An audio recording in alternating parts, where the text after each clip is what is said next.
which is over 80 feet deep at Prestea in Suta in the Prestea-Huni Valley district of the Western region.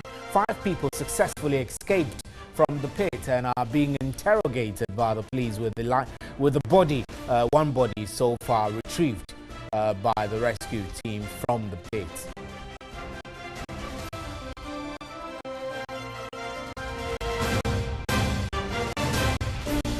Those were our major news highlights. Remember, you can hear me on 3FM 92.7 and we're streaming live on our Facebook page and on 3news.com. Up next is the big one.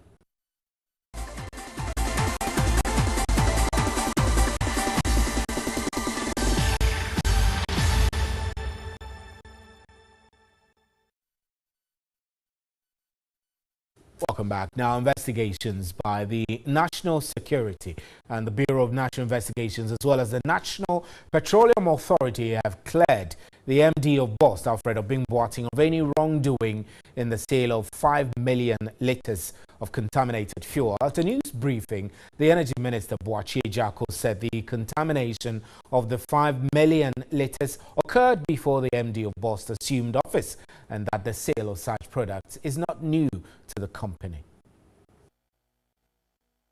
The Energy Ministry set up an 8-member investigative committee to probe into the sale of 5 million litres of contaminated fuel by the Bulk Oil Storage and Transportation Company after huge public outcry.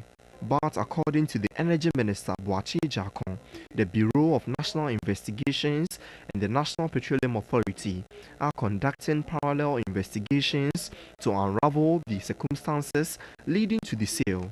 As part of the preliminary findings, the MD of BOST, Alfred Obing-Boateng, has been cleared of any wrongdoing in the whole transaction. In the investigations carried out so far by the state security agencies and the NPA shows that on the basis of previous practice, there was no wrongdoing at BOST on the sale of the 5 million litres for the contaminated products.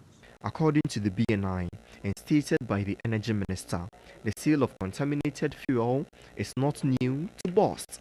BOST, as a matter of practice, has sold contaminated products as far back as 2014. Over 8 million litres of contaminated fuel was sold in 2015 and over 12 million litres was sold in 2016. The Energy Ministry stated that the BNI report said BOST had sold contaminated fuel since 2015 and also the company has largely sold it to companies not licensed by the National Petroleum Authority. The Energy Ministry says despite the current development, there would be changes in the sale of contaminated fuel going forward. The question going forward is whether we have to have new codified processes for dealing with contaminated products.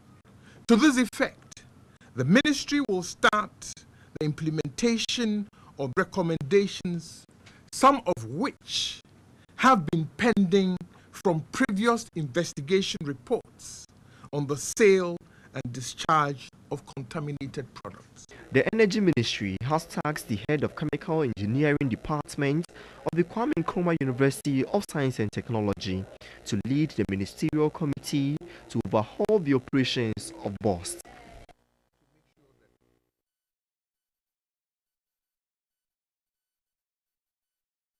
Let's go on to the telephone lines very quickly and speak to the Deputy Energy Minister, Dr. Amin Adam, who is joining us over this BNI saga. Good evening, Doc. We're grateful that you could join us. Good evening, Steve. How are you? I'm fine, thank you. Now, we want to know what the status of transaction involving Movimpina, Zoop Oil and BOST is, since the investigation says there was no wrongdoing. I think that we must understand that petroleum products are sold on our market, but those that are sold are those that are in line with specifications. But when you have as in the case of the contaminated products, two petroleum products, petrol and diesel, then they become offset.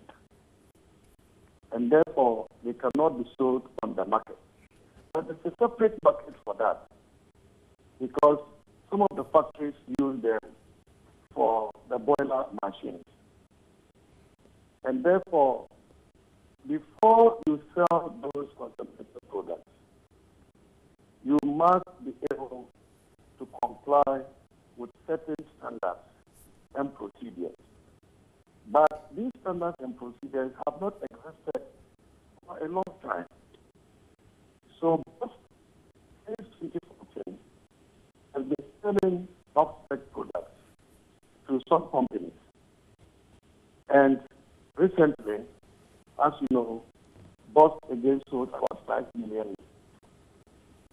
This has generated so much attention, leading to the two levels of investigation. One level of investigation was to find out whether there was any wrongdoing of the Boss official, particularly the MD of Boss.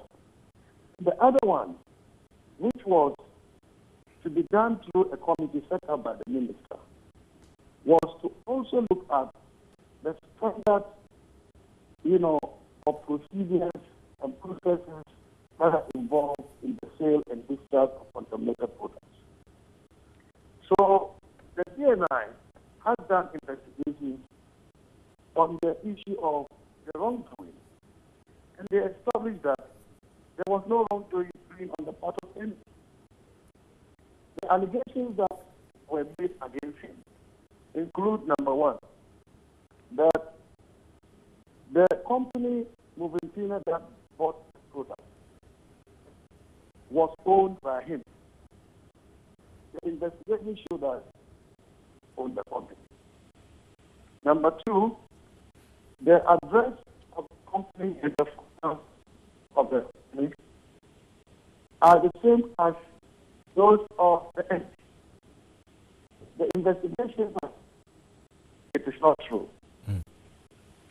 The other allegation is that they sold the companies and unregistered, they sold the products and unregistered company.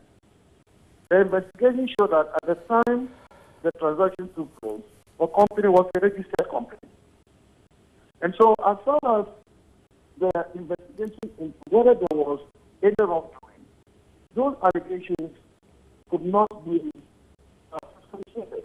But Doc, the MPA investigation said Movenpina and Zoop Oil were not licensed, but the BNI report is saying something different, suggesting that Movenpina, for example, was incorporated to do business in Ghana. Don't you see this as a contradiction? You see, we have two different regimes here. One that is incorporation of companies that allow you to do, legal transactions in Ghana. And the other one is the licensing by MPA that allows you to trade in petroleum products. So what the DNI investigation established was whether Movenpina was incorporated under the Companies Code of Ghana, and therefore it's a legal entity that can transact business in Ghana. And we have copies of these registration documents at the Registrar General Department, which show that the company was incorporated on the 1st of June. Yes. This year. And so to that effect, it's a legal entity. It can transact business. And so that allegation that it wasn't a registered company, it's not true, it's false. The other side is the license, which you need to get from MPA to be able to trade in petroleum products. Right, Doc, I'll have you to hold pretty shortly so we can hear from the minority, so I can wrap up with you. The minority in Parliament is accusing the BNI, the Bureau of National Investigations, for covering up for the managing director of Boss in the sale of the contaminated fuel in question. The group said the BNI's directive for the dissolution of the committee set up to investigate the matter amounts to abuse of office. Minority leader Haruna Idrisu, who addressed the media, says the BNI is sowing the seeds of corruption and should not be allowed to do that. the mere selling of contaminated oil matter to motorists. The mere admission of the regulator, the National Petroleum Authority, to the extent that they were unaware and they had not licensed a particular entity, also raises major issues as to which entity, corporate, registered or unregistered, that the state should be dealing with. The BNI will have to come public to share with us what they have investigated and what their findings are, and not just a mere statement to the effect that the minister should dissolve his committee. We are already aware of an internal theft between the ministry and other players within the government. This reticent development we find unacceptable, and therefore, if the president means well in fighting corruption, he should not be seen supporting any cover-up and must allow the ministerial committee to proceed henceforth with full investigation of the matter and report publicly. Or they may as well say that they are not interested in any other matter of public interest. We still have Dr. Amin Adam on the telephone lines. Doc, so I need to hear from you. The minority is suggesting that the BNI has, well, I mean, the report suggested that the BNI is calling for the dissolution of the ministerial committee. So with this recommendation, what becomes the fate of this committee? Yeah, there are two issues raised by the minority leader. That the MPA said that the company was unlicensed. In fact, in 2015 and 2016, BOST sold contaminated products to 49 unlicensed companies. And so it was an established convention. Therefore, the assumption BOST held was that if MPA is regulating, products that are in line with the specs, then off-specs might not be regulated. But Doc, if the established convention was that BOST sold to unlicensed companies, that's obviously not right. Should we be repeating it and justifying it? Yes, I'm saying that the assumption in BOST had been that when it comes to off-spec, MPA doesn't regulate. And therefore, they do not need license. And that is why since 2015, they've been selling off-spec products to unlicensed companies. Now, we are saying that should not continue. And therefore, the recommendations we are making from the ministry is that henceforth, no unlicensed company should trade in contaminated products. And if we have to review the regulations and bring in new regulations, that will properly regulate the sale and discharge of contaminated products. That is what we want to implement. And so we are doing the right thing as far as we are concerned. But the other issue, the dissolution of the committee, I don't think the minister dissolved the committee. What the minister did was to announce the chairman of the committee, who would then lead the members. The membership of the committee, as was said by the minister, was based on institutional representation. No names were mentioned. So today he mentioned the name of the chair of the committee, but the terms of reference of the committee has not changed. I'll read some of the terms of reference, in fact all of them. To determine the circumstances that created the off-spec product, to review the procedures undertaken by BOST to evacuate the product, ascertain the quality and remaining quantity of the product, determine if the product can be corrected, if not, determine the alternative use for the product. These are the terms of reference of the committee. The committee was not to investigate whether the company was owned by the MD or whether the address of the company was the same as that of the MD. No, these are for the investigation institutions to do. And the BNI has done its work. But what the committee is to do is to review the entire operations of BOST, as you could see from the terms of reference, with a view to ensuring that we do not repeat, what has happened over the last 3 years. Talking about terms of reference, the committee was given a month, but we are now told that has been reduced to 2 weeks. What changed? Yes, because the agency we want to attach to this is in view of the level of interest that Ghanaians have shown in this matter. And therefore, we want to be expeditious in the work that will ensure that we all resolve as a country to prevent the reoccurrence of what happened or what has been happening over the last 3 years. Right. Dr. Mohammed Amin Adam, we're grateful for your time. Thank you very much. Dr. Amin Adam is Deputy Energy Minister. I am Stephen Enti, and I'm here at the News Hub at Adesawe Kanda. You can also hear me on 3 News, 3FM 92.7, and on 3news.com on the internet. We'll be right back with more news.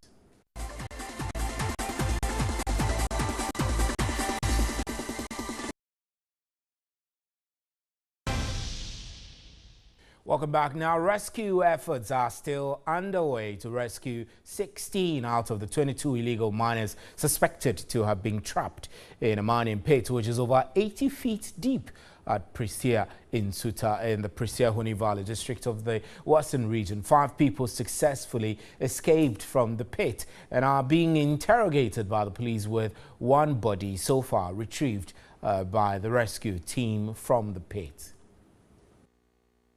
Rescue team from Golden Star Resources, the Ghana National Fire Service, the police service and some illegal miners have joined forces to rescue the trapped miners, numbering about 16, after some rituals were performed, which included the pouring of libation by a fetish priest. The secretary to the Prestea-Huni Valley Small Scale Miners Association, Mustafa Nuhu Mohammed, speaking to TV3 News, disclosed that only 1 lifeless body has so far been recovered by the team. According to reports from one of the galamseyers who managed to escape, the pit cracked from the top and caved in, thereby covering those working in the middle of the pit, while those who were working underground managed to escape from the other exits of the pit. Deputy Minister for Lands and Natural Resources Benito Owusibio visited the site of the incident together with some security personnel and traditional authorities and Member of Parliament for the area, Barbara Oting-Jesi.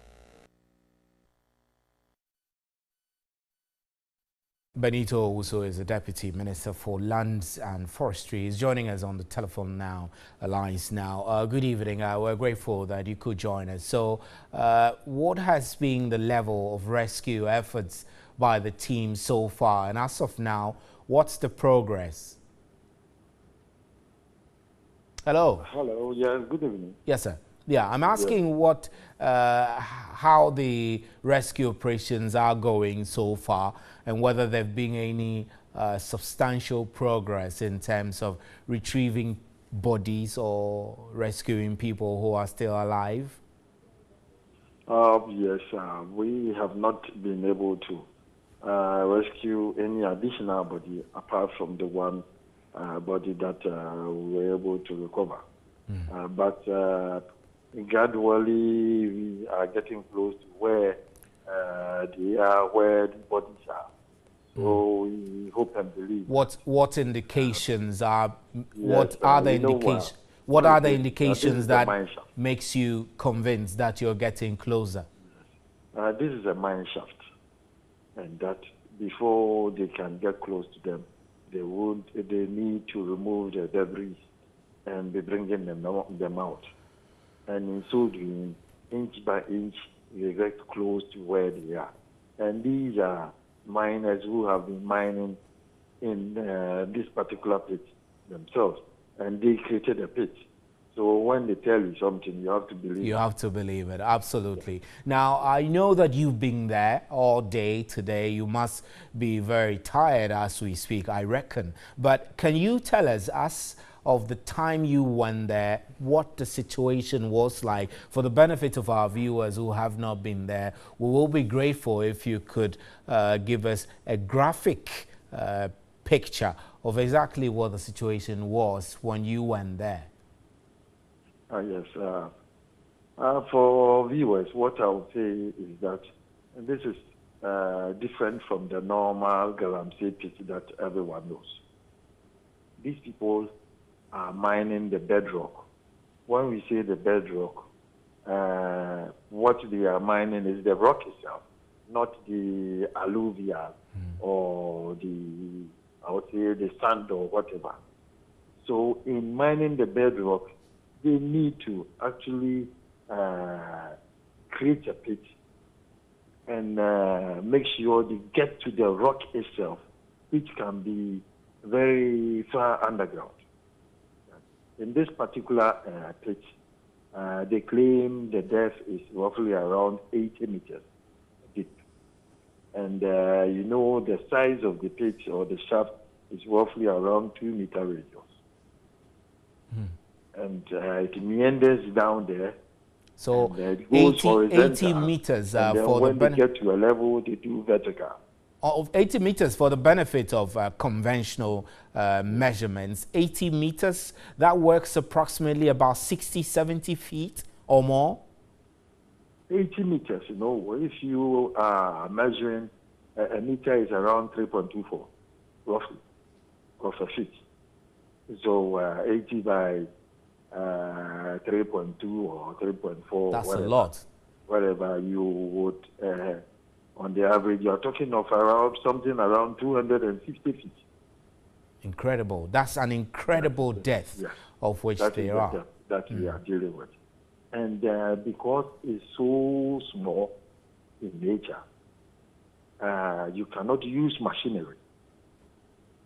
And because of that, it has to be done by man labor. So that is why we are doing that. And we shouldn't forget that this is not an engineered shaft. This is something they have dug by themselves, to the extent that you cannot even trust the structural integrity of the shaft itself. So you cannot risk the life of any individual, even an expert. But the expert to even go down there to help them. So this is why we have been working all day, and the pace that we are going has been so slow. I reckon that. So what's the strategy? What strategy is being used? You've just mentioned that this is not your usual conventional surface pit. If it goes over 100 feet deep and even more, that could mean that it's very difficult to reach the depth of it and to reach all the other sides that are connected to this very particular pit. So how are they entering? How are they getting to the bottom? And for you to say they're getting closer, exactly what are they doing to get down there? They have the bodies have been trapped by debris. The debris that collapsed when the dynamite explosive was set off by one of them. That caved in the pit, and that has trapped the bodies in there. So it's like they are in a particular pocket of the pit. That's it. And based on that, if they get close to it and they reach that particular pocket, then they would be able to remove them. But you see, as they are doing that, they have to be mindful of the integrity of the shaft. Of the shaft, so it doesn't cave in on the rescuers also. That is it, yes. So as they are doing it, others have to be cutting some wooden poles for them, and then they'll be passing them through along the shaft, and then they'll be using it to be propping up I'll say the roofs of it, so that it doesn't come down. And after every 3 hours, we change the number of people working in there, because we don't want them to get tired. This is depressing though, but we'll leave it here. We're grateful for your time, sir, and thank you very much for joining us. We pray for a speedy retrieval of these bodies so that the families can get some respite and peace and leave their family members to rest. Our condolences to all the families who've lost relatives in this pit. Away from that, Pressure Group Coalition of Social Justice says it will petition the Commission on Human Rights and Administrative Justice to investigate the sale of contaminated fuel at the Bulk Oil and Bost transport company, Bost. At a news conference in Accra, the group convener Samuel Jemfi said although the managing director of Bost, Alfred Bing Boating, had been cleared by the BNI, they will pursue the issue to its logical conclusion. Per the issues surrounding the sale of the fuel, the coalition says Bureau of National Investigations (BNI) or a ministerial committee cannot just clear the Bost managing director. The group wants a full-scale investigation into why Bost managing director allowed Movipina Energy to haul fuel from Bost when it had neither been registered nor licensed by the National Petroleum Authority (NPA). the Commission on Human Rights and Administrative Justice, the group insists, is better placed to carry out the investigation into the controversial sale of the contaminated fuel. STRAJ has a constitutional mandate to investigate all alleged and suspected acts of corruption on the part of public officers. So we are saying that STRAJ doesn't even need a formal complaint. But if it needs a formal complaint, we, the members of the Coalition of Social Justice, has taken it upon ourselves to petition STRAJ to go into the issues. According to the group, evidence available indicates that the Bost managing director has personal interest in the sale of the fuel to Mavipina Energy.